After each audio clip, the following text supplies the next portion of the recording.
We start with news that an elderly couple in London have received a letter from the Prime Minister addressed to Mr. You Must Be Fucking Joking. The letter was asking for donations to the Conservative Campaign Manager Fund. Of course, this is hilarious. What it means is that the Tories have been trying to accumulate potential donors on their mailing list, and somebody has seen some kind of call out for this and responded, filling in their name as You Must Be Fucking Joking. And then some intern has gone, that name sounds a little foreign, and just copied it in. You probably heard about this story. It was on page 4 of the Times. Can you see it? Could you zoom in a bit, James? Yeah, a little bit further. And if you've got, make sure your glasses are. Maybe get a microscope or binoculars. Crane in, squint a bit. There it is. Yeah, well done, well done. Can you imagine if Jeremy Corbyn did something like this? It would be on the front page of every newspaper. He would never escape the horror of it.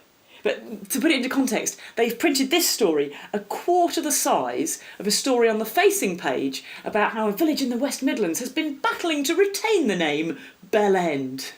I wonder if maybe that's where this bloke is from. Mr. You Must Be Fucking Joking, Bell End, Cuntsville. And now, war. Oh, sorry, if you're going to talk about war, it's actually much more convincing, isn't it, if you're dressed in military fatigues as you do so. So let's try that again. War. So here we are again, talking about bombing Syria. You know, after our glorious successes in Iraq and Afghanistan. And the message seems to be that we've seen footage of horrific humanitarian crises coming out of the region, so we've got to do something. You know, which is kind of like going, oh, you've forgotten your password. Why don't you angrily type in the same series of characters over and over again until the whole thing locks? Well, we've got to do something.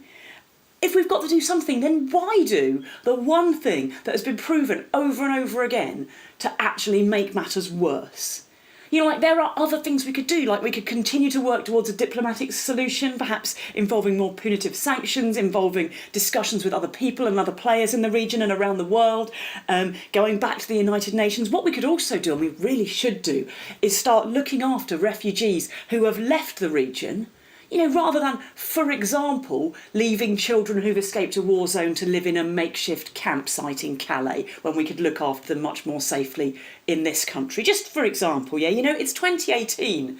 It is not ancient Sparta. The way that we solve problems shouldn't be war anymore.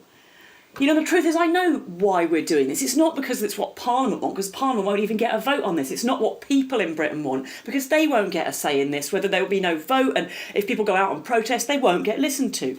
The reason we're doing this is because it's what Donald Trump wants, right? And if that is your moral compass, stop it. Really stop it. Don't bomb anyone. Stop grabbing anybody or any country by the frickin' pussy, all right? Because he really should be known as Donald, are you fucking joking?